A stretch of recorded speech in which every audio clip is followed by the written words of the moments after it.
Esta es una nueva emisión de TVC4 Noticias, el informativo diario de Comarca TV comprometido con la verdad. Estas son las novedades.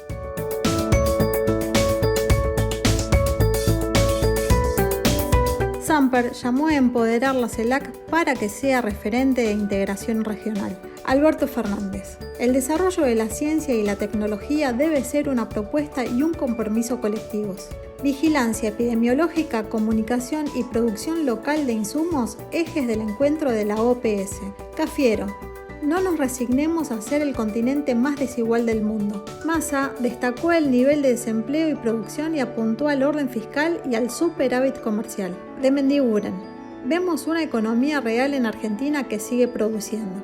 Se incendiaron un colectivo, 4 autos y una moto en el barrio porteño de Villa del Parque. Comenzó el primer Congreso Bonaerense de Derechos del Trabajo. Legisladores porteños de la oposición auditarán el servicio de acarreo de vehículos. El pronóstico del tiempo para Buenos Aires y sus alrededores para este miércoles y jueves por Victoria de Pablo.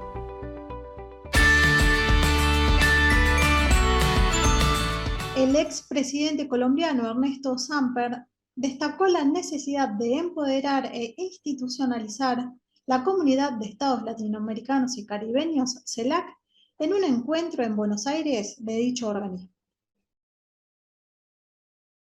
Ampliar la posibilidad de que UNASUR de alguna forma llegue hasta la CELAC, crear esas condiciones y simultáneamente sincronizar a los organismos subregionales de integración para que esos 10 organismos subregionales que están cumpliendo sus tareas puedan de alguna forma sincronizarse para darle contenidos a la CELAC. Y en segundo lugar, necesitamos una nueva CELAC.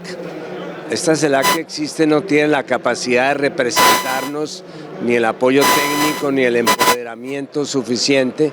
Necesitamos una CELAC en que haya un secretario general empoderado que actúe como Cancillería de América Latina hacia el exterior y hacia el interior, que sea capaz de desarrollar agendas sectoriales. El mundo está muy enredado, aquí se está produciendo un proceso de desglobalización, nos estamos devolviendo, renunciando a las reglas que habíamos acordado para flujo de capitales, para movilidad de personas. Los países están volviendo a enconchar sobre sus propias necesidades y yo creo que frente a esa hecatombe que plantea la desglobalización necesitamos una respuesta que es la integración, integrarnos y responder por nuestro patio, que es América Latina. Creo que tenemos que volver a organizar el sistema multilateral para que sea efectivo con representación de regiones. Ya no está funcionando lo de el no alineamiento como factor de integración o factor de representación. Tenemos que llevar a los organismos de Naciones Unidas, al de salud, al de educación, al de agricultura, que vayan representaciones de las regiones y entre ellas una de las más importantes en el mundo pues será la latinoamericana si nosotros convertimos a la CELAC en, voy a decirlo en términos gráficos, en una OEA sin los Estados Unidos. Lo que hemos conversado con el presidente Fernández hoy es que entiendo que va a haber una cumbre de jefes de Estado muy pronto, al terminar el año, y la idea es trabajar con los delegados de la CELAC, con sus cancilleres durante este tiempo, obviamente liderados por la Cancillería Argentina, porque la representación de la CELAC la tiene Argentina, para que en esa cumbre de presidentes se le dé como una especie de relanzamiento a la integración. El presidente Alberto Fernández encabezó junto a la secretaria de Asuntos Estratégicos Mercedes Marcó del Pont la reunión del Consejo Económico y Social en la que el titular de la cartera científica Daniel Filmus presentó el Plan Nacional de Ciencia, Tecnología e Innovación 2030 en el Museo del Bicentenario de la Casa Rosada. Durante la actividad, el mandatario afirmó: tenemos todo lo que necesitamos para llegar al desarrollo científico y tecnológico que queremos, y convocó a la comunidad científica a que nos animemos como sociedad a entender que ese desarrollo debe ser una propuesta y un compromiso colectivos. El talento argentino es reconocido en todo el mundo, precisó y añadió: como país tenemos los recursos que el mundo va a reclamar El mundo pide energías renovables, limpias y va a demandar alimentos y nosotros tenemos la gran posibilidad de ser proveedores del mundo. Cuando uno mira los datos internacionales y descubre que la mejor calidad de vida está en Finlandia, uno se pregunta ¿por qué a Finlandia le pasa esto? Bueno, ellos han sabido desarrollar la tecnología como pocos en Europa y han logrado que a través de la tecnología esa sociedad se enriquezca y los recursos lleguen con criterios igualitarios a todos. Cada vez que venían a verme las empresas mineras para hablarme de que venían a invertir 1.000, 2.000, 3.000, 4.000 millones de dólares para extraer litio, yo siempre les decía, pero ¿cuándo van a hacer baterías de litio? Porque la verdad, está buenísimo que tengamos el litio y está bueno que se extraiga, pero es mucho mejor si a ese litio le agregamos valor. Ahora, la discusión es si nosotros queremos ser participantes de eso. ¿En verdad nosotros queremos ser parte del mundo que desarrolla la ciencia y la tecnología? Si la respuesta nuestra es no, estaremos condenándonos al olvido en el mundo. Y entonces la propuesta es que nos animemos como sociedad a entender que el desarrollo de la ciencia y la tecnología debe ser una propuesta colectiva y debe ser un compromiso colectivo. Los que sigan creyendo que somos el granero del mundo o el supermercado del mundo no se enteraron de lo que pasó en el mundo. Funcionarios y especialistas del área de salud de naciones del continente americano coincidieron en la necesidad de desarrollar una adecuada vigilancia epidemiológica, tener una comunicación estratégica y lograr una producción local de insumos para estar mejor preparados frente a futuras crisis sanitarias, al abrir las deliberaciones del Taller Regional de Lecciones Aprendidas durante la pandemia por COVID, organizado por la Organización Panamericana de la Salud. Sudamérica es el continente, digamos que es el continente que tiene mayor cobertura de vacunación a pesar de esas dificultades. Cuando empezó a haber disponibilidad de vacunas, el 90% de las vacunas estaban en el 10% de los países. Eso es una situación que requiere que la región tome decisiones. Argentina ha sido seleccionada junto con Brasil como los lugares para poder producir vacunas de ARN mensajero, que lo que se sabe es que cuando se desarrolla esa capacidad, más allá del patógeno, del germen, se puede cambiar rápidamente el antígeno y tener vacunas para otras enfermedades. Eso es muy relevante, no ha sido solo vacunas, ha sido en general los insumos. Argentina ha podido reformularse como Estado, producir respiradores, producir barbijos, producir equipo de protección personal, no haber tenido saturación del sistema de salud. Otros países de la región no han podido, entonces poder trabajar en ese sentido. No fue una crisis solo sanitaria, fue humanitaria, fue económica, fue social, fue muy prolongada en el tiempo. Entonces es muy importante que podamos parar, mirar para atrás, ver lo que pasó y ver cómo hacia adelante podemos estar mejor preparados. Aprendimos que hay países que por más que recibían las vacunas no las podían aplicar porque no tenían sistemas de logística, vacunación, cadena de frío. Eso no nos pasó en Argentina tampoco. Y otro eje muy grande que se incorporó en este taller es la comunicación de riesgo. Nosotros creemos que desde lo que significa saber claramente que puede haber una próxima pandemia en cualquier momento y fortalecer los sistemas de vigilancia para una detección precoz, una respuesta precoz, es un montón. La comunicación de riesgo es un aspecto fundamental y creo que uno de los temas que ha desafortunadamente, tenemos que decirlo, que ha impactado muchísimo durante la pandemia es las noticias falsas, la dispersión de noticias y de un pánico a veces innecesario, de noticias que no eran reales. Generó miedo para la vacuna, muchas personas estaban en duda, no se querían vacunar por todo lo que circulaba en los medios. Y algo que también comentaba la ministra, que es fundamental, y es precisamente tener planes para tener un mejor acceso a material, a reactivos, a vacunas, a insumos. Eso es fundamental. Desde hace mucho tiempo, desde que empezamos a trabajar, por supuesto, en influenza, se empezaron a generar planes de preparación para pandemias. Sin embargo, algo que tenemos que decirlo y que nos dimos cuenta acá, y eso es a nivel global, y es que aunque teníamos planes, realmente cuando llegó el momento de actuar tal vez estábamos confusos, tal vez no sabíamos por dónde empezar, nos tomó un poco por sorpresa y de alguna manera empezamos a trabajar con lo que teníamos. Sin embargo, tenemos una base y es lo que estamos trabajando el día de hoy, y esa es la idea, precisamente mirar en dónde tenemos que hacer ajustes, precisamente para que la próxima vez podamos trabajar de manera más eficiente. No sabemos cuál va a ser el próximo patógeno, pero lo que sí sabemos es que existen elementos que son transversales y que necesitamos, y que esos son los que necesitamos fortalecer independientemente del patógeno. Insisto una vez más, la vigilancia, la comunicación, un buen laboratorio, un buen acceso a elementos de protección personal. Todo ese tipo de cosas son transversales independientemente del patógeno, y esos son los aspectos que definitivamente necesitamos mejorar para estar preparados a una próxima pandemia.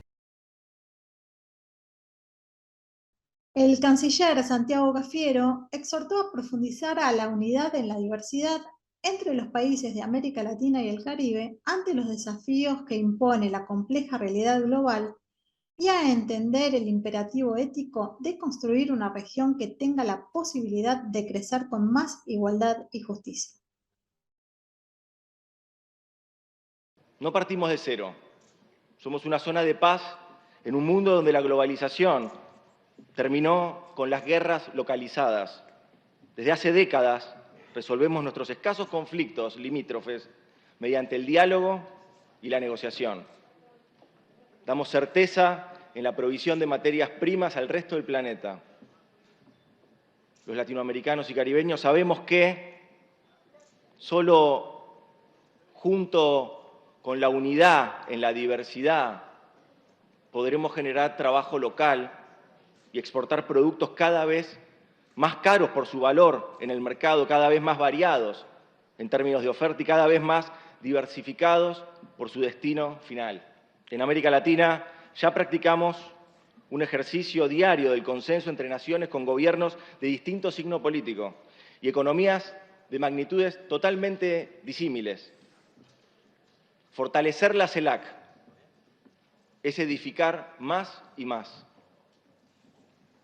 Es agregar más y más confianza entre los Estados parte, fortalecer esos consensos y traducirlos en programas de trabajo. América Latina y el Caribe decidieron construir una unidad desde el nacimiento mismo de las naciones que integran el espacio geográfico común.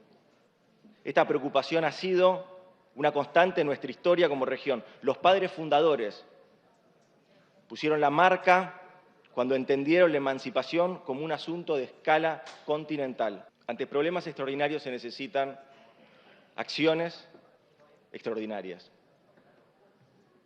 Bajemos ese reto a la tierra y conectémoslo con la pelea de millones por la subsistencia diaria, por el trabajo y por mejores condiciones de vida. Discutamos cómo profundizar la cooperación, cómo coordinar los esfuerzos de desarrollo de la industria del conocimiento, de desarrollo de nuestras economías, cómo acercarnos cada día un poco más a la igualdad. Estoy seguro de que esta jornada de debate profundo, honesto, intenso, nos va a permitir avanzar en el fortalecimiento de la CELAC.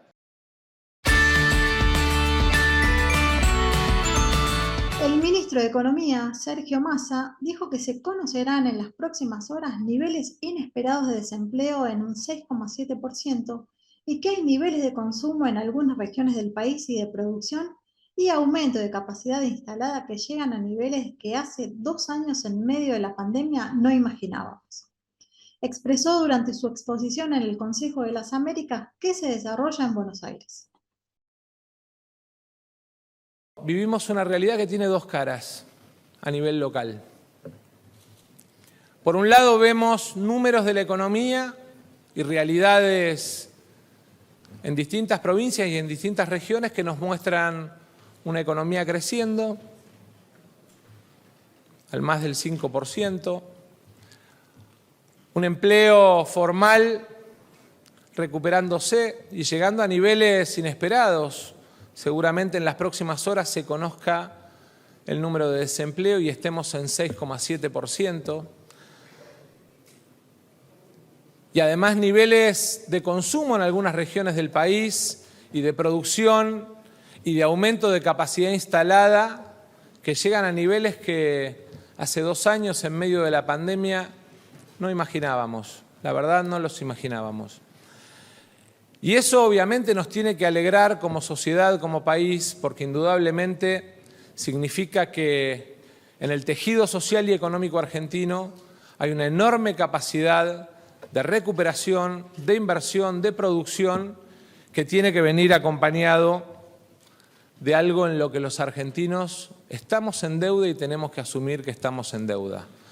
Cuando vemos los niveles de ingreso, cuando vemos los niveles de pobreza, cuando vemos la caída del ingreso en la Argentina en los últimos 6 años, más de 23 puntos, indudablemente tenemos que poner también en nuestra agenda una mejora en la distribución del ingreso y claramente políticas más fuertes, más firmes en la lucha contra la pobreza y contra la indigencia, sin dejar de tener en claro, sin dejar de perder de vista que los 2 grandes motores para destruir pobreza son el trabajo y la educación. Pero además entendiendo que nuestra responsabilidad como gobierno, como hombres de Estado, es la de garantizar la paz social y el orden macroeconómico. Y entonces es clave que entendamos que el trabajo de construcción de estabilidad macroeconómica con paz social es un trabajo conjunto entre el Estado, los gobernantes, pero también los actores económicos y sociales de la Argentina. El secretario de Producción, José de Mendiguren, dijo que en las últimas semanas se tomaron medidas que despejan variables económicas y destacó que hay una economía real en Argentina que sigue produciendo, al participar del Consejo de las Américas. Fue muy importante un encuentro como este, que puedan tener un panorama de lo que se está haciendo en el corto, mediano y largo. Y hoy se ha logrado cierta estabilidad que empezó a reconstruirse la estructura de precios. En el mediano plazo dejó muy claro que el tema tiene que ver con proveer de dólares a la economía argentina y para eso ya medidas concretos. Decreto de necesidad y urgencia, la ley como ayer se aprobó en la Comisión del Senado, la ley de biotecnología que precisamente tiene que agregar valor a nuestra producción para mayor ingreso de dólares. Un plan de exportaciones que es la responsabilidad de mi área, que está en 90.000 millones de pesos este año, que lo vamos a cumplir. Y también fue muy sincero en decir los problemas que tenemos de abastecimiento por falta de dólares.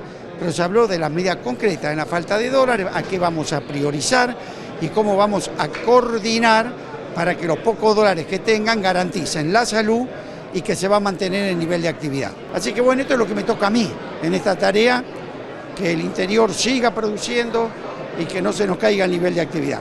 Me pareció bien, dio unas pautas, se ve que no pudo profundizar demasiado todavía, pero vendrán el plan que lo veo, me parece que él está demostrando que va a caminar sobre un plan, te diré, escalonado y esperemos que tenga mucho éxito. El empresariado va a acompañarlo.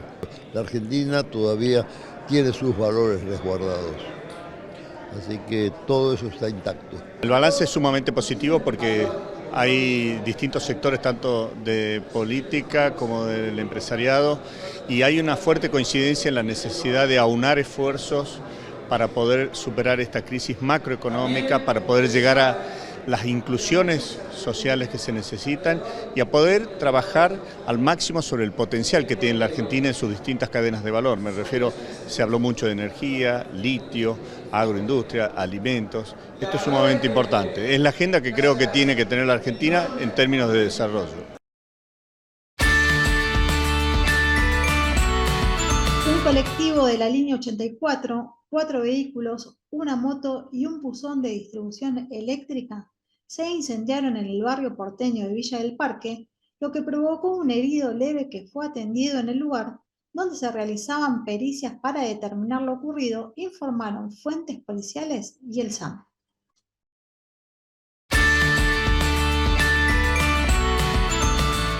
El gobernador de la provincia de Buenos Aires, Axel Kicillof, encabezó en Mar del Plata la apertura del primer Congreso Bonaerense de Derecho del Trabajo junto a la ministra de Trabajo, Mara Ruiz Malek, su par de Justicia y Derechos Humanos, Julio Balac, la directora ejecutiva del ANSES, Fernanda Raberta, y el diputado nacional, Walter Correa. Las actividades se desarrollan en el Hotel Provincial con el objetivo de generar un espacio de reflexión y formulación de estrategias jurídicas que contribuyan a la ampliación de la tutela laboral. Estamos ante un congreso que tiene una importancia realmente destacable, no solo porque es el primer congreso provincial de derecho al trabajo, de derecho laboral, no solo porque ha tenido una inscripción que explotó y fue mucho más allá de nuestra expectativa, tenemos 600 inscriptos. Creo que es importante que abogados, abogadas se pongan a discutir lo importante, que es cómo mejoramos la administración de la justicia del trabajo, cómo garantizamos los derechos. Es muy importante que estas discusiones se den a fondo. La ministra ahora va a desempeñar funciones en la AFIP, en una de las 3 direcciones que tiene la AFIP, está la DGI, la aduana y la de la seguridad social. Era la que la actual cabeza de la AFIP, que es Carlos Castañeto, desempeñaba hasta hace poco, así que va a sucederla ahí Mara Ruiz Malek, y hemos resuelto que quien la suceda sea Walter Correa, alguien del mundo sindical, porque queremos dar una clara señal de que el Ministerio de Trabajo de la provincia de Buenos Aires toma en cuenta la perspectiva del mundo del trabajo.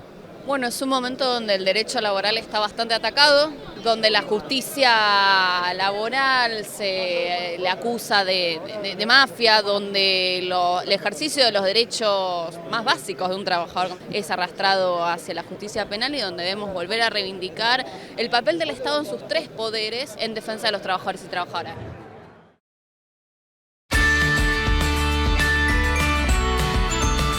Los bloques de la oposición en la legislatura trabajarán de manera conjunta para analizar la concesión del servicio de acarreo de vehículos más allá del anuncio del gobierno porteño de dejar sin efecto los polémicos contratos con las 2 empresas de acarreo de automóviles. Lo logramos por la presión del Frente Antigrúas, terminó la concesión ilegal del acarreo, que operaban 2 empresas de manera ilegal hace más de 20 años, afirmó Juan Manuel Valdés, legislador del Frente de Todos. Nosotros queremos seguir vigilando de cerca lo que pase con el sistema de acarreo porque hemos visto que es un sistema que se presta a fuertes irregularidades, no estamos seguros de que sea un esquema transparente y para eso hace falta involucrar a la sociedad. No hay que tenerle miedo a que la legislatura participe de la solución porque de la legislatura vino el freno a este sistema que hacía 21 años que estaba circulando en la Ciudad de Buenos Aires en la más absoluta ilegalidad. Así que creemos que la nueva concesión tiene que tener un control parlamentario, tiene que estar la legislatura involucrada y tiene que haber una auditoría de estos 21 años. La propuesta del Frente de Todos es conformar una comisión de seguimiento a la empresa AUSA para saber cómo va a seguir el sistema de acarreos de acá en más cuando la controle el Estado, una auditoría integral a cargo de la Auditoría General de la Ciudad y además un cambio en la lógica del sistema de acarreos. No puede ser que la grúa sirva para recaudar y no para ordenar el tránsito. La grúa tiene que ser el último recurso. Sacar un auto de circulación no puede hacerse ante cualquier situación solamente para recaudar plata, porque incluso muchas veces se aplican mal esas infracciones y los ciudadanos recurren a mediaciones y consiguen que les devuelvan la plata porque se han hecho discrecionalmente. Creemos que las grúas tienen que estar al servicio de ordenar solo aquellos casos en los cuales haya una obstrucción a la vía pública y no un esquema de recaudación que encima es ilegal. La ciudad decidió en una semana lo que no pudieron decidir durante 15 años. Es francamente sospechoso. Yo creo que lo hacen porque le tienen mucho miedo a que se expongan públicamente las inconsistencias de la gestión de la Ciudad de Buenos Aires, las irregularidades. Hay un sistema, Horacio Rodríguez Larreta, lo digo con todas las letras, preside un sistema, es el jefe de un sistema de recaudación con empresarios amigos. Se usa como caja de financiamiento de los servicios públicos de la Ciudad de Buenos Aires, no tengo ninguna duda de lo que les estoy diciendo. La estatización no puede ser un recurso para la impunidad. Si acá hubo 20 años de contratos vencidos, escandalosos tienen que ser investigados. Porque aparte la estatización la va a realizar ¿quiénes? Los mismos funcionarios que tenían de acuerdo con las empresas. Entonces hay que investigar hacia atrás. Esto es muy importante. Presentamos ahora nosotros una nota para que Felipe Miguel, el jefe de gabinete, sea convocado a la legislatura y brinde explicaciones por lo que pasó. Hacia adelante, también advertimos lo siguiente. La legislatura aprobó una ley que está judicializada que amplía de 4.000 a 120.000 los lugares para estacionamiento, medido. O sea, se va a pagar más en la ciudad para estacionar. Y las grúas van a tener, por tanto, una órbita mayor. Nosotros queremos que esto se revise, porque va a ser un golpe a quienes viven en la ciudad y a quienes trabajan en la ciudad. Entonces, hacia atrás, ojo, no impunidad, y hacia adelante, ojo, que el negocio pueda adquirir finalmente dimensiones mayores.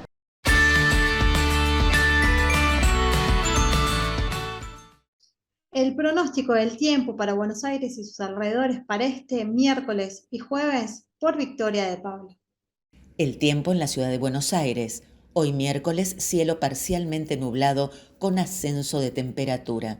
La mínima esperada es de 11 grados y máxima de 25 grados. Los vientos predominantes son del sector norte, rotando al noreste.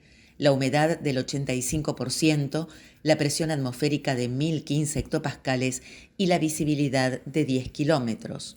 Para este jueves se espera cielo mayormente nublado con posibilidad de lluvias aisladas durante la mañana y la tarde y mejorando hacia la noche.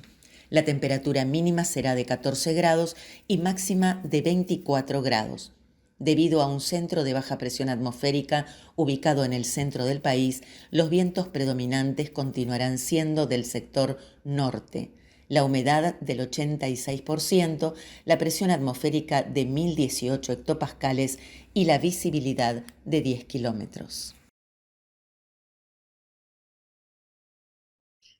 Esto ha sido todo por hoy y nos despedimos hasta mañana para una nueva emisión de TVC4 Noticias, el informativo diario de Comarca TV, comprometido con la verdad.